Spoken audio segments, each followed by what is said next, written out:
La ressemblance et l'image et la ressemblance. Beaucoup de personnes se focalisent sur l'apparence, l'image, mais la ressemblance, c'est le caractère. Et c'est là où il y a souvent problème, le caractère.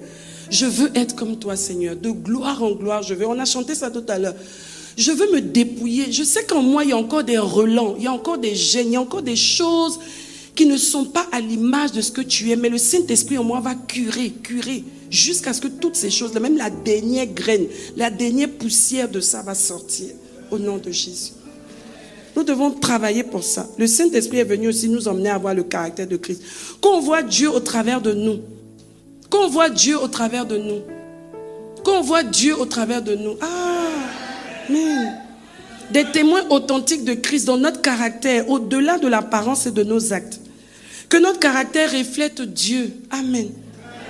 Et dans ce processus-là, le Saint-Esprit a pour rôle de nous aider à renouveler notre intelligence pour transformer cette manière de faire que nous avions, cette manière de concevoir que nous avions dans tous les aspects de nos vies. Il vient nous emmener à renouveler.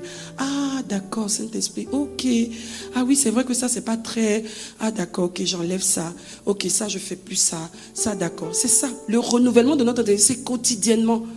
Quand on a la connaissance de la vérité des principes de Dieu, on se dit, ok, je confronte par rapport à la manière dont je pensais que les choses avant. Et je décide dorénavant de me plier à ce que le Saint-Esprit m'enseigne. Je suis entré dans un nouveau royaume, il y a une nouvelle façon de faire. J'entre dans la manière de faire du royaume de mon Père qui m'a adopté gracieusement. Amen. Quand on dit qu'on est des enfants de Dieu, ça nous fait plaisir, mais en même temps, Dieu doit être aussi fier de nous. Là, c'est ça la métamorphose divine, donc la transformation intérieure par le renouvellement de notre intelligence. Romains 12, verset 2. Romains 12, verset 2. Ne vous coulez pas simplement dans le moule de tout le monde. Dis, je ne suis pas tout le monde. Et je ne suis même pas du monde. Ne conformez pas votre vie aux principes qui régissent le siècle présent. Ne copiez pas les modes et les habitudes du jour. Laissez-vous plutôt entièrement transformer par le renouvellement de votre mentalité. Renouvellement de notre mentalité. Adoptez une attitude intérieure différente. J'adopte une attitude intérieure différente à partir de quoi? Des analyses que je fais. Et à l'intérieur de moi, ça demande un temps de réflexion et de méditation sur ce que j'entends. Et par rapport à ça, je commence à réfléchir et j'adopte une attitude intérieure différente. Donnez à vos pensées une nouvelle orientation. Dorénavant, on fait les choses pour la gloire de Dieu. On fait les choses pour ne pas être un objet de honte ou bien de confusion pour les gens autour de nous. On fait les choses pour un objectif. Afin de pouvoir discerner ce que Dieu veut de nous, ce que Dieu veut de nous personnellement. Ça m'est permis, mais est-ce que ça m'est utile? Ça m'est permis, mais est-ce que ça édifie? Est-ce que ça ne va pas poser problème aux personnes qui sont autour de moi? Quoi qu'on ne vive pas pour les gens, mais en même temps, le Saint-Esprit en nous pour que nous soyons des témoins pour les gens. Donc, il faut un équilibre. Ainsi, vous serez capable de reconnaître ce qui est bon à ses yeux, ce qui lui plaît et ce qui vous conduit à une réelle maturité. C'est ça. Donc, ce qui est bon à ses yeux, ça, c'est ce que tout le monde sait. La Bible nous parle de ce qui est bon pour nous, en gros, dans le Logos, et ce qui lui plaît particulièrement par rapport à l'appel qu'il a placé sur notre vie. Et si nous arrivons à entrer dans ce moule-là, nous entrons dans une réelle maturité spirituelle. Et on commence, c'est pour ça que dans la version par Louis II, ce qui est bon, ce qui est agréable et ce qui est parfait. On quitte du bon, de là où tout le monde est, on se distingue en allant chercher les choses qui sont vraiment agréables par rapport à notre profil. On a un profil spirituel en fait. Mon profil spirituel n'est pas le même que celui de la révérende Allah. Quoique nous sommes enfants de Dieu, donc nous sommes dans un grand canevas. Mais à l'intérieur, chacune d'entre nous a son profil. Il y a des choses que Pasteur Allah peut faire qui sont déjà permises en gros par le Logos, mais qui ne seront pas permises à moi pour la singularité de mon appel. Et si chacun d'entre nous n'arrive pas à comprendre que Dieu a quelque chose de particulier à faire avec nous, on sera toujours en train de vouloir être comme les autres. C'est pour ça que je dis ici, je bénis Dieu, parce qu'on ne fait pas une semaine sans dire le mot appel, couloir de la destinée. Donc chacun est emmené à prendre ses responsabilités en fait par rapport à l'appel que Dieu a sur sa vie. Dieu m'appelle à quoi particulièrement? Qu'est-ce qui me singularise? Tout le monde fait ça comme ça. Mais toi, le Saint-Esprit te dit, toi, tu es dans cet état-là, mais je veux que tu fasses ça. Parce que j'ai un modèle à faire avec toi. Et chacun. Non, toi, les autres font pas ça, donc moi aussi. Non, s'il te dit, fais ça, fais.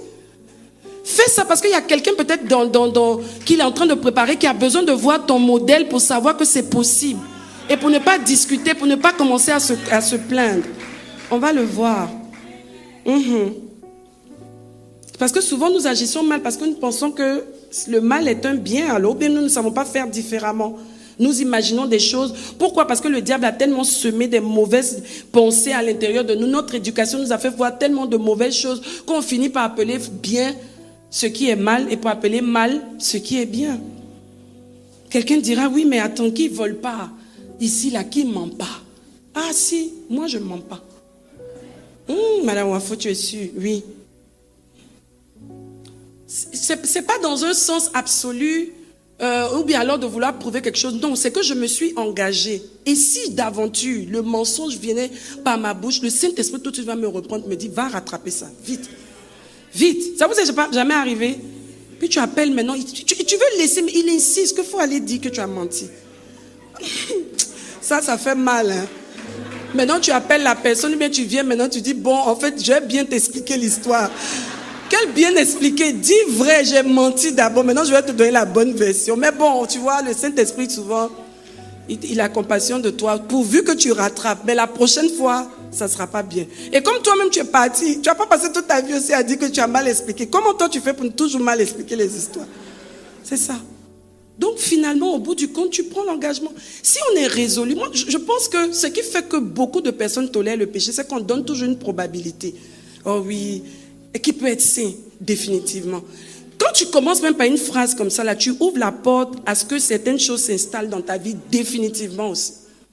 Non mais attends, Abidjan ici, là. Qui fait pas ça? On te posait la question de qui fait pas ça et te fatiguer dedans, là. Va prendre ce que la parole de Dieu dit et puis dis-toi, si Jésus a dit et qu'il a dit que le Saint-Esprit va venir m'aider pour y arriver, je vais y arriver. Je vais y arriver. Si je suis volontaire, je vais y arriver. Même un enfant qui commence à marcher, il est volontaire, il se lève, il tombe, il se relève, il tombe. Au bout d'un moment, tu vas marcher. Et ça va marcher. Et tu vas voir, il y a certains péchés que tu ne citeras plus. C'est-à-dire, toi, on ne te retrouve plus dedans. Tu n'as pas passé depuis que tu es né de nouveau, chaque jour, tu demandes pardon pour le mensonge. Ou, je ne sais pas moi, autre chose. Mais je veux dire, ça, c'est vraiment quelque chose qui est tellement... On t'appelle, tu es où? Allô? Oui. Tu es où? Et puis on appelle ça, non, c'est des petits mensonges. Non, j'ai dit ça pour ne pas qu'elle se fâche. C'est un mensonge. Les gens qui aiment... Aïe. Comment on dit ça même?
raisonnement. Quelqu'un me disait même, oh vraiment, il y a tellement de choses que j'ai toujours eu l'habitude de faire que je me suis dit, ça, je ne vais jamais m'en défaire. Je lui ai dit, c'est ça le problème. À un moment donné, il faut te dire, oui, je peux m'en défaire. Je vais m'en défaire. Et même si je n'ai pas de modèle devant moi, même si je vois que tout le monde n'arrive pas, moi, je serai la preuve que ça peut marcher. C'est bien de prendre des défis même par rapport devant le Seigneur. Imaginez-vous dans un monde où tout le monde ment. Bon, je ne sais pas pourquoi c'est le mot là qui revient depuis. Et puis toi particulièrement, tu es quelqu'un de véridique. Mais comment Dieu ne va pas te distinguer dans une masse de menteurs? Non mais sérieusement, Dieu sait qu'il peut compter sur toi. Il sait que quand il va t'envoyer dire telle chose, tu vas le faire. Parce que tu es quelqu'un de véridique. Tu as laissé la vérité imprégner ton être en fait, par le Saint-Esprit. Deuxième point, donc le pouvoir de choisir et d'agir selon la vérité. On peut vouloir faire le bien et ne pas avoir la capacité de faire le bien. C'est ce qui était notre partage quand on était dans le monde. On savait qu'à un moment donné, notre conscience même nous disait que ça c'est mal, mais on n'arrivait pas à ne pas commettre le mal. La Bible dit dans Jean 1, verset 12 à 13, Jean 1, verset 12 à 13, mais à tous ceux qui l'ont reçu, à ceux qui croient en son nom, le nom de qui? De la parole de Jésus. La parole, Christ a donné le pouvoir, Isousia, de devenir enfants de Dieu, lesquels sont nés non du sang, ni de la volonté de la chair, ni de la volonté de l'homme, mais de Dieu. Le pouvoir, dis j'ai le pouvoir. Mais c'est quoi ce pouvoir-là? C'est la capacité de choisir et d'agir selon la vérité. Allons-y. La capacité de choisir et d'agir selon la vérité. Je choisis la vérité et j'agis selon la vérité. Le païen n'a pas cette capacité parce qu'il est sous la domination du péché. Même s'il ne veut pas, la force qui pousse au mal, qui est le péché, domine sur lui et le pousse à le faire. Même s'il ne veut pas, il le fait et il a mal, mais il continue de le faire. Mais à nous, la liberté nous a été donnée. À nous, la grâce nous a été faite de ne plus être sous le pouvoir du péché. Nous avons reçu la capacité donc de choisir et d'agir selon la vérité. Les païens peuvent choisir la vérité sans avoir la capacité d'agir selon la vérité parce qu'ils sont esclaves du péché. Mais le croyant qui s'engage à ne plus faire les choses comme le diable lui présentait et qui décide de se conformer à la parole de Dieu dans tous les domaines de sa vie sera en train d'atteindre les objectifs de Dieu parce que c'est le but pour lequel il est encore sur la terre.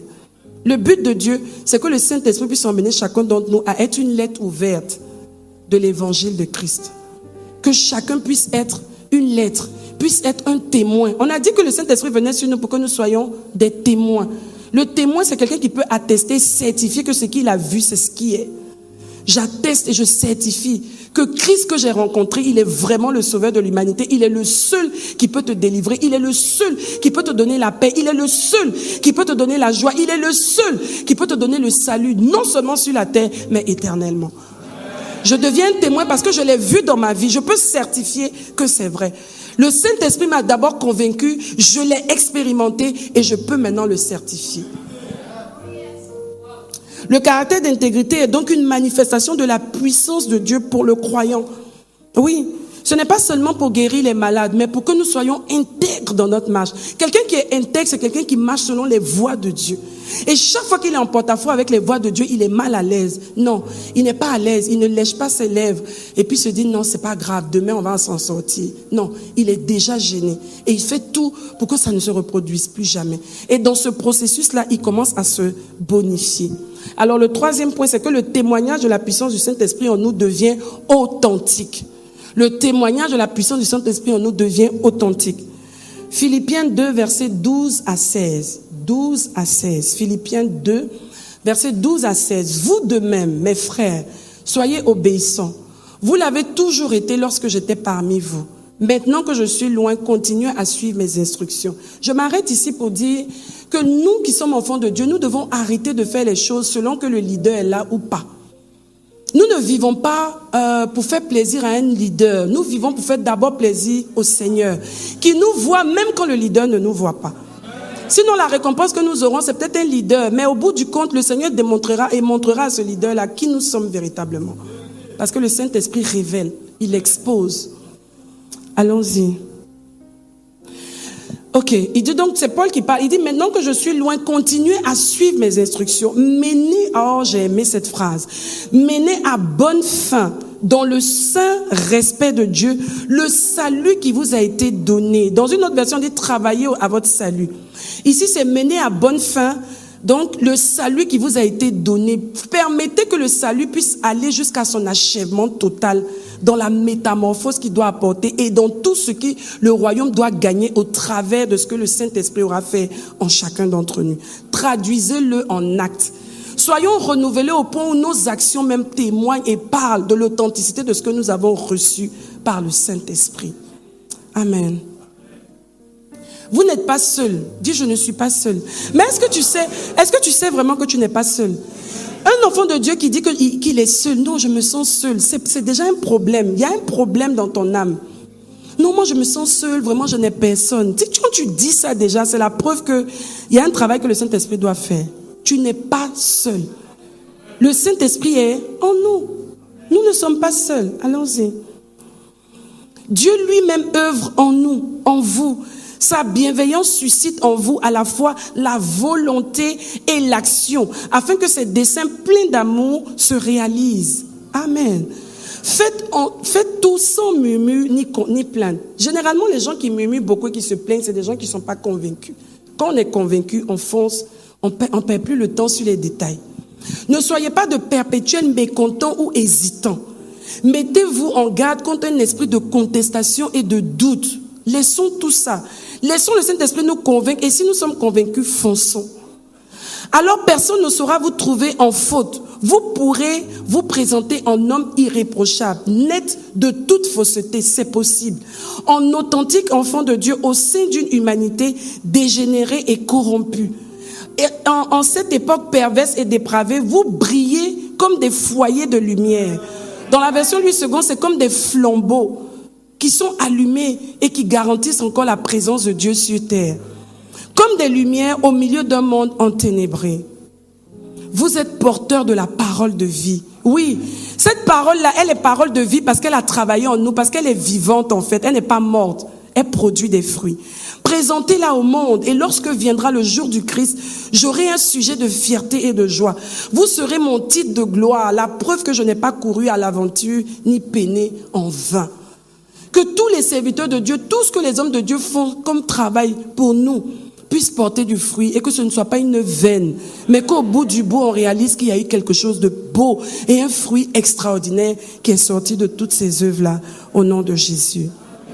Amen. Alors la grande preuve, je dis bien la grande preuve, pas la preuve, parce que c'est un processus, mais la grande preuve ultime qu'un croyant appartient à Dieu, c'est qu'il réussisse à vivre comme Christ sur la terre par la puissance du Saint-Esprit. Le but du Saint-Esprit, c'est de nous emmener à vivre comme Christ sur la terre. Quand nous atteignons ce niveau-là, vraiment, nous attestons d'un témoignage éloquent que nous appartenons à Dieu. Et à partir de ce moment-là, il n'y a plus aucun doute. Pourquoi? Parce que nous sommes conduits par l'Esprit de Dieu. Romains 8, verset 14. Car ceux qui se laissent diriger, parce qu'il faut notre collaboration, donc qui se laissent diriger par l'Esprit de Dieu sont fils de Dieu. Ceux qui se laissent diriger, pas laisser une partie, mais laisser totalement. Mourir à soi pour dire à partir de maintenant, prends le contrôle. Même si je ne comprends pas, même si c'est douloureux, allons-y. Ma tête est coupée et je te donne le contrôle. Mais ici, il ne faut pas que les personnes qui naissent de nouveau, il n'y a pas longtemps, ou bien qui traversent des situations, se sentent peut-être découragées. Non. Dans cette quête-là, dans ce processus justement de laisser le Saint-Esprit prendre le contrôle de nos vies, il va manifester en nous d'abord le désir. Donc, en toi, il y aura le désir, en fait, de vivre comme Dieu, de vivre comme Christ, de vivre comme Dieu attend pour plaire à ton Père. Et ce désir à l'intérieur de toi, aussi longtemps qu'il est là, ne te décourage pas. Même s'il y a des moments où tu faiblis, tu te relèves. La Bible dit le juste tombera 7 fois. Ce n'est pas Dieu qui le relèvera. Il se relèvera lui-même. Oui.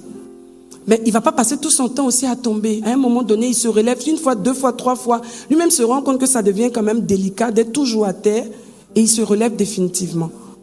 Donc le désir à l'intérieur de nous, le ressenti, le désir vrai de vivre comme Dieu exige, c'est déjà bien. Donc même si aujourd'hui ta marche est un peu délicate, Compte sur le Saint-Esprit, parce que si tu as ce désir-là, la deuxième des choses, c'est que dans ce processus, tu recevras la capacité avec l'aide du Saint-Esprit pour y arriver. Et tu y arriveras. Au nom de Jésus. Et on y arrivera tous par la grâce de Dieu. Et ce processus-là, nous allons pouvoir aller jusqu'au bout pour que nous sortions de cette terre-là ayant atteint les objectifs divins. Donc, ça sera la preuve de notre salut et de la transformation de nos vies qui deviendra visible non seulement à nos yeux, mais aux yeux de tous. Nous aurons en nous-mêmes l'évidence que nous sommes sauvés. Il y a des personnes, tu demandes, tu dis, toi, tu penses que si tu meurs maintenant, là, tu iras au ciel. Dis, je ne suis pas sûre. Si déjà tu es dans je ne suis pas sûre, c'est qu'il faut que tu arranges ta vie. Parce qu'à un moment donné, le Saint-Esprit va faire un travail à l'intérieur de toi et il va t'attester. Même si, je ne dis pas que tu es déjà parfait, mais même dans ton état, à cause de ton désir de laisser le Saint-Esprit prendre le contrôle, il va t'attester qu'il est là et vous allez au bon port. Et que tu es sauvé. Parce que l'Esprit de Dieu atteste à notre esprit que nous sommes enfants de Dieu. Et nous le sommes. Si nous le sommes, s'il y a un doute, ça veut dire qu'il faut que tu demandes au Saint-Esprit qu'est-ce qui ne va pas. Ça veut dire que peut-être que tu as franchi la frontière ou que tu n'es même pas encore entré. Pourtant, tu penses que tu es déjà à l'intérieur, mais tu n'es pas encore entré. Parce que c'est le Saint-Esprit qui doit attester à l'intérieur de nous. Nous ne faisons plus ce que nous voulons, mais nous faisons ce que Dieu veut. Le péché n'a plus de pouvoir sur nous parce qu'il n'a plus d'emprise sur nous. Romains 6, verset 14. On va le personnaliser. Car notre maître, on peut y aller ensemble, car notre maître n'est plus le péché, il ne conserve aucun droit sur nous et ne pourra par conséquent ni nous dominer, ni nous vaincre. Amen. Nous ne relevons plus de la loi, notre vie est placée sous le signe de la grâce divine. Amen. Oh, merci pour cet amen. Il y a des phrases, quand tu entends ça, c'est amen sort spontanément. Oui, je ne dis pas que si ce n'est pas sorti, il y a un problème, mais je veux dire, voilà. Le Saint-Esprit, vous savez, le Saint-Esprit te fait apprécier les choses de Dieu, en fait. Il y a des phrases, tu entends, des versets que tu lis, tu t'arrêtes, tu danses. Avant, je voyais le révérend faire ça. Mais maintenant, je fais ça. Pas par mimétisme, hein, pas par imitation. Parce que le Saint-Esprit a commencé à amplifier tellement les choses à l'intérieur de moi que parfois, je m'arrête. Il vous arrive d'avoir des dialogues personnels comme ça avec le Saint-Esprit? C'est ça. C'est beau, hein? Tu es là, quelque part, toute seule, tu souris. On dit ça va, tu dis oui, ça va. Mais pourquoi tu souris comme ça? Tu dis non, je suis en train de parler avec le Saint-Esprit. Elle est louche, celle-là. Ah non, je suis pas louche, je suis un enfant de Dieu, je suis pas seule. Je marche avec le Saint-Esprit. C'est ça.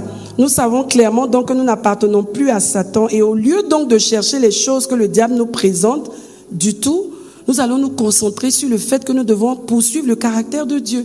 La majorité des personnes qui se compromettent sur la terre, c'est parce qu'elles sont focalisées, comme je disais, sur le dehors, sur le monde. Alors que toutes ces choses-là nous appartiennent déjà. Et c'est l'illustration, c'est ce qui s'est passé avec Jésus. Matthieu 4, je vous donne juste le texte pour que vous puissiez aller le lire tranquillement chez vous. Matthieu 4, versets 3 à 10, le diable est venu tenter Jésus. En lui proposant les choses qui étaient déjà à Jésus. Vous voyez comment le diable, il n'est pas souvent très futé, mais il utilise notre ignorance, en fait, pour pouvoir nous avoir, malheureusement. Oui, le diable a proposé toutes ces choses à Jésus, oui, les richesses du monde, la gloire, l'élévation et tout. Mais Jésus a refusé parce qu'il s'agissait pour lui de rechercher la voie de Dieu, du brisement, d'adopter le caractère de Dieu, parce qu'il savait que toutes ces choses lui étaient déjà promises. La preuve, aujourd'hui, au nom de Jésus, tout genou, toute langue, où ça?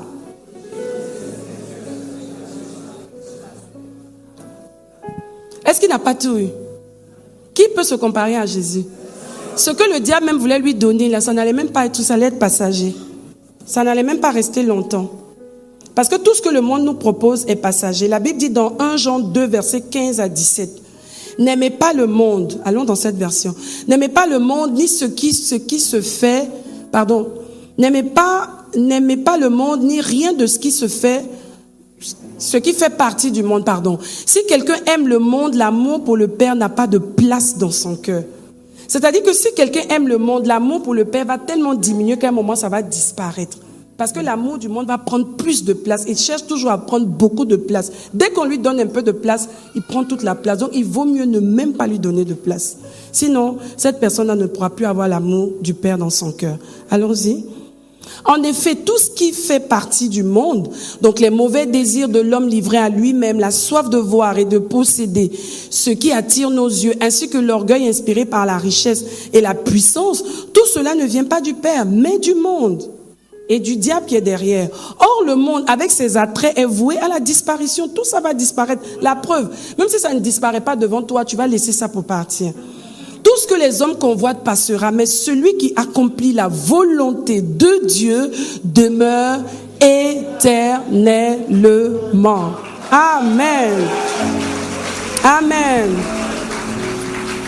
Celui qui possède le monde, c'est à lui que nous voulons plaire. Et si tu plais à Dieu, mais il a tout. Quand tu plais à quelqu'un, il met tout à ta disposition. Il est tellement fier de toi que, avant même que tu ne demandes, il veut même pas que tu demandes. Il cherche à satisfaire tes besoins, auxquels souvent même tu n'as même pas conscience. Et il te les apporte. Tu regardes comme ça, tu dis, vous êtes là. Pendant que les autres les cherchent, ça court vers toi, tranquillement, sans effort.